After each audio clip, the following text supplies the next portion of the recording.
இந்த வீடியோ பார்த்துட்டு இருக்க நீங்கள் ஒரு இ-காமர்ஸ் பிஸ்னஸ் ஸ்டார்ட் பண்ணணும் அப்படின்னு சொல்லிட்டு ஒரு ஐடியாவில் இருக்கீங்களா? இல்லை நீங்கள் ஆல்ரெடி எக்ஸிஸ்டிங் ஒரு ஆஃப்லைன் பிஸ்னஸ் ஓனரா? நீங்கள் ஒரு ஆஃப்லைன் பிஸ்னஸ் ஓனராக இருந்தீங்க அப்படின்னா உங்களோட ப்ராடக்ட்ஸை ஈஸியாக அமேசான், ஃப்ளிப்கார்ட், மீஷோவில் செல் பண்ணி உங்களால் எக்ஸ்ட்ரா இன்கம் ஜென்ரேட் பண்ண முடியும். அதுவே நீங்கள் ஒரு ஜாப்க்கு போகிற பர்சன் அப்படின்னா ஈஸியாக ஒரு 50,000 to 1 lakh வரை எக்ஸ்ட்ரா இன்கம் ஜென்ரேட் பண்ண முடியும் அமேசான், ஃப்ளிப்கார்ட், மீஷோவில் செல் பண்ணுறது மூலிமா. இது எப்படி செல் பண்ணணும் அப்படின்றத கம்ப்ளீட்டாக நாங்கள் சொல்லிக் கொடுக்க போகிறோம். And that is our 4 hours 1-on-1 training programme. இந்த கோர்ஸில் நீங்கள் ஜாயின் பண்ணணும் அப்படின்னா ஸ்க்ரீனில் தெரியிற இந்த வாட்ஸ்அப் நம்பருக்கு டிஎம் பண்ணுங்கள். ஃப்ரீ கன்சல்டிங் அவைலபிலிட்டி இருக்குது அண்ட் 30 seats தான் per month எடுப்போம். So contact soon. Hey guys, welcome to the new digital marketing series. This is Abhinesh, a digital marketer from Forzo. இந்த சீரீஸில் பேசிக்லேருந்து மோர் அட்வான்ஸ் லெவல் வரைக்கும் உங்களுக்கு digital marketing பற்றி சொல்லிக் கொடுக்க போகிறேன். நீங்கள் ஒரு ஸ்டூடெண்ட்டா இல்லை ஒரு ஜாப் சீக்கரோ இல்லை ஒரு ஆன்லைன் ஆர் ஆஃப்லைன் பிஸ்னஸ் ஓனராக இருந்தால் ஜஸ்ட் டிஜிட்டல் மார்க்கெட்டிங்னா என்னன்னு தெரிஞ்சுக்கணும் அப்படின்னு நீங்கள் தேடிட்டு இருந்தாலும் ரியல் வேர்ல்டு மார்க்கெட்டிங் எப்படி இருக்குன்றதை அண்டர்ஸ்டாண்ட் பண்ணிக்கிறதுக்கு இந்த வீடியோ உங்களுக்கு ரொம்பவே ஹெல்ப்ஃபுல்லாக இருக்கும். யூஸ்வலாக எல்லாருமே பண்ணுற மாதிரி ஒரு தியரட்டிக்கலாக நான் உங்களுக்கு இதை சொல்ல போகிறதில்ல. ஜஸ்ட் ஒரு ஸ்டோரியாக உங்களுக்கு சொல்கிறேன். Let's get into the story and understand what is digital marketing. இந்த கதையில் 2 பேர் இருக்காங்க. ஒன்று அர்ஜுன், இன்னொன்று ஆகாஷ். 2 பேருமே ஒரு சேம் ஸ்ட்ரீட்டில் பிஸ்னஸ் ஸ்டார்ட் பண்ணுறாங்க. அர்ஜுன் ஹேண்ட்மேட் சோப்ஸ் சேல் பண்ணுறாரு. ஆகாஷ் ஹேண்ட்மேட் கேண்டில் சேல் பண்ணுறாரு. 2 பேரோட ப்ராடக்ட்டுமே குவாலிட்டி வைஸ் சூப்பர்பாக இருந்தது. ஆனால் 2 பேருக்கும் ஒரு பெரிய டிஃப்ரென்ஸ் இருந்தது. அர்ஜுன் ட்ரெடிஷ்னல் மார்க்கெட்டிங்கை ஃபாலோ பண்ணார். Like flyers, posters and word of mouth இது எல்லாத்தையுமே ஃபாலோ பண்ணி அவர் மார்க்கெட்டிங் பண்ணிட்டு இருந்தார். இன்னொரு சைடில் ஆகாஷ் டிஜிட்டல் மார்க்கெட்டிங்கில் ஃபோக்கஸ் பண்ணிட்டு இருந்தார். Like Instagram, WhatsApp, Google ads, Meta ads இது எல்லாத்தையுமே யூஸ் பண்ணி அவர் மார்க்கெட்டிங் பண்ணிட்டு இருந்தார். அர்ஜுன் அவரோட சேல்ஸை க்ரோ பண்ணுறதுக்காகவும் அவரோட பிராண்ட் பற்றி அவேர்னஸ் கொடுக்கறதுக்காகவும் ஒரு 500 ஃப்ளையர்ஸை பிரிண்ட் பண்ணி ஒரு ஸ்ட்ரீட்டில் போய் நின்று எல்லாருக்கும் கொடுக்க ஆரம்பிக்கிறாரு. அன்றைக்கி டே ஃபுல்லாக கொடுக்குறாரு. அண்ட் ஈவினிங் ரொம்ப டயர்டாக ஃப்ரஸ்ட்ரேட்டட் ஆகிட்டார். ஆல்மோஸ்ட் ஒரு 500 ஃப்ளையர்ஸை அவர் கொடுத்து முடித்ததும் அவருக்கு 2 கால்ஸ் தான். இன்னொரு சைடில் நம்ம ஆகாஷ் வீட்டில் உட்காந்துட்டு இன்ஸ்டாகிராமில் ஒரு 200 rupeesக்கு ஆட் ரெடி பண்ணி போட்டுட்ருக்காரு.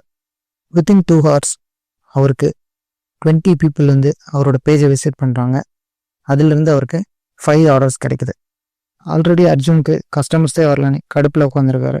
என் சோப்போட குவாலிட்டி செம்ம சூப்பராக இருக்குது, ஆனால் கஸ்டமரே வர மாட்டேங்குது அப்படின்னு அவர் யோசிச்சுட்டு இருக்கும்போது ஆகாஷ் அவர்கிட்ட சிரிச்சுட்டே சொல்கிறாரு, அர்ஜுன், இப்போ பீப்புள் எல்லாமே ரீல்ஸ் ஸ்க்ரோல் பண்ண ஆரம்பிச்சிட்டாங்க. வேர்ல்டே அவங்க கிட்ட மொபைல் மூலமாக இருக்குது. ஸோ இந்த டைமில் நீ போய் வால்ஸில் போஸ்டர் ஒட்டுறது, ஃப்ளையர்ஸ் கொடுக்குறது இதெல்லாம் நீ பண்ணிட்டு இருந்தீங்கன்னா எப்படி உன்னோட மார்க்கெட்டிங் ஒர்க் ஆகும் அப்படின்ற மாதிரி கேட்குறாரு. இது சொல்லிட்டே இருக்கும்போது ஆகாஷோட மொபைலில் ஆர்டர் நோட்டிஃபிகேஷன்ஸ் வந்துகிட்டே இருக்குது. அர்ஜுன் அதை பார்த்துட்டு, உனக்கு மட்டும் இப்படி ஆர்டர்ஸ் வந்துகிட்டே இருக்குது, எனக்கும் சொல்லித்தரியா அப்படின்னு கேட்கும்போது ஆகாஷ் இதை சொல்ல ஆரம்பிக்கிறாரு. அர்ஜுன், டிஜிட்டல் மார்க்கெட்டிங்னா என்னன்னு தெரிஞ்சுக்கணும்னா அதுக்கு முன்னாடி மார்க்கெட்டிங்னா என்னன்னு நீ முதல்ல தெரிஞ்சுக்கணும். மார்க்கெட்டிங்னா என்னென்னா உங்ககிட்ட இருக்கிற ப்ராடக்டோ இல்லை சர்வீஸையோ பற்றி நீ பீப்புள்கிட்ட எக்ஸ்பிளைன் பண்ணி அவங்கள கன்வின்ஸ் பண்ணி அவங்கள பை பண்ண வைக்கிறது தான் மார்க்கெட்டிங். இது நீ பண்ணணும்னா உனக்கு பீப்புளுக்கு என்ன வேணும் அப்படிங்கிறத அண்டர்ஸ்டாண்டிங் இருக்கணும். அப்புறம் அவங்களுக்கு பிடிச்ச மாதிரி ப்ராடக்ட்ஸை நீ க்ரியேட் பண்ணணும். அவங்களுக்கு தேவையான ஒரு சர்வீஸை ப்ரொவைட் பண்ணணும். அதுக்கு ஒரு நல்ல ப்ரைஸை நீ செட் பண்ணணும். அதுக்கப்புறமா அதை ஆட்ஸ், போஸ்டர்ஸ், ஈவெண்ட்ஸ் இது மூலமாக நீ ப்ரொமோட் பண்ணலாம். இப்படி தான் பீப்புளை நீ ஈஸியாக பை பண்ண வைக்க முடியும். ஸோ இதே தான் டிஜிட்டல் மார்க்கெட்டிங்கும். இந்த சேம் ஐடியாவை நீ ஆன்லைனில் பண்ணும்போது அது டிஜிட்டல் மார்க்கெட்டிங்னு சொல்கிறோம். இதில் உன்னோட ப்ரமோஷன்ஸ்க்கு நீ என்னென்ன யூஸ் பண்ணணும்னா social media ads, Google ads, email marketing, website, YouTube videos இந்த மாதிரி நிறைய யூஸ் பண்ணி நீ உன்னோட ப்ராடக்ட்ஸை செல் பண்ணலாம். ஸோ இதுதான் பேசிக்காக டிஜிட்டல் மார்க்கெட்டிங். இன்னும் சிம்பிளாக உனக்கு சொல்லணும்னா மார்க்கெட்டிங்னா ப்ரமோட்டிங் யுவர் பிஸ்னஸ், டிஜிட்டல் மார்க்கெட்டிங்னா promoting your business through online. இங்கே பாரு அர்ஜுன், காலையிலேருந்து ஒரு 500 ஃப்ளையர்ஸை நீ ஸ்ட்ரீட் ஃபுல்லாக நடந்து எல்லாருக்கும் டிஸ்ட்ரிபியூட் பண்ணேன். ஆனால் அந்த 500 பேரில் 2 பேர் தான் உனக்கு கால் பண்ணாங்க. ஏன்னா நீ கொடுத்த அந்த 500 பேரில் இந்த 2 பேருக்கு தான் உன்னோட ப்ராடக்ட் மேலே இன்ட்ரெஸ்ட் இருந்தது.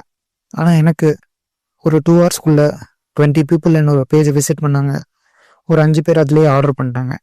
ஏன்னா என்னோட ப்ராடக்ட்டில் யாருக்கு இன்ட்ரெஸ்ட் இருக்கோ அவங்கள தேடி தான் நான் ஆட்ஸை ஷோ பண்ணேன்.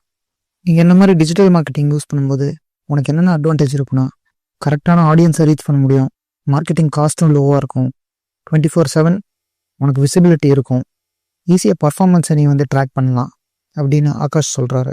இதை கேட்டப்புறம் அர்ஜுனுக்கு பேசிக்காக ஒரு ஐடியா கிடைக்குது. இன்னும் இதை பற்றி நிறைய தெரிஞ்சுக்கணும்னு ஆசைப்பட்டு ஆகாஷ் கிட்ட கேட்குறாரு. ஆகாஷ், இதை பற்றி நீ எனக்கு இன்னும் டீட்டெயிலாக சொல்ல முடியுமா அப்படின்னு கேட்குறாரு. டிஜிட்டல் மார்க்கெட்டிங்கில் நிறைய டைப்ஸ் இருக்கு அர்ஜுன், அது எல்லாத்தையுமே நீ தெளிவாக தெரிஞ்சுக்கணும். நான் உனக்கு ஒரு ஓவர் வியூவாக சொல்கிறேன், போக போக இதை பற்றி இன்டெப்த்தாக எக்ஸ்பிளைன் பண்ணுறேன். இதில் search engine optimisation, social media marketing, paid ads, content marketing, email marketing, affiliate marketing, இந்த மாதிரி நிறைய இருக்குது. இந்த டைப்ஸ் ஆஃப் மார்க்கெட்டிங்லாம் உனக்கு தெரிய ஆரம்பிச்சிச்சுன்னா நீ எதை வேணாலும் செல் பண்ணலாம்டா, ஈவன் ஒன்றை கூட நீ மார்க்கெட்டிங் பண்ணிக்கலாம் அப்படின்னு ஆகாஷ் சொல்கிறார். மார்க்கெட்டிங் சக்ஸஸ்க்கு க்ரியேட்டிவிட்டி மட்டும் போதாது அர்ஜுன், ஆடியன்ஸை புரிஞ்சிக்கணும். அவங்க என்ன சர்ச் பண்ணுறாங்க, அவங்களுக்கு என்ன பிடிக்கும், ஒவ்வொரு போஸ்ட்டுக்கும் உன்னோட ஆட்ஸுக்கும் அவங்க எப்படி ரியாக்ட் பண்ணுறாங்க, இது எல்லாத்தையும் நீ அனலைஸ் பண்ணணும். அனலிட்டிக்ஸும் கன்சிஸ்டன்சியும் தான் டிஜிட்டல் மார்க்கெட்டிங்கோட key. Creativity plus psychology plus technology is digital marketing அப்படின்னு ஆகாஷ் சொன்னதும் அர்ஜுன் ஒரு ஸ்மைல் பண்ணிட்டு, இன்னும் நான் இதை பற்றி நிறைய தெரிஞ்சுக்கணும் போலடா அப்படின்னு சொல்லிட்டு 2 பேரும் லேர்ன் பண்ண ஆரம்பிக்கிறாங்க. அர்ஜுனோட டிஜிட்டல் மார்க்கெட்டிங் ஜேர்னி சூப்பராக போகுது. அவரோட சோப் பிராண்டும் நிறைய ஃபாலோவர்ஸ் வராங்க, ஆர்டர்ஸ் வருது, ஹாப்பியான கஸ்டமர்ஸ் அவருக்கு கிடைக்கிறாங்க.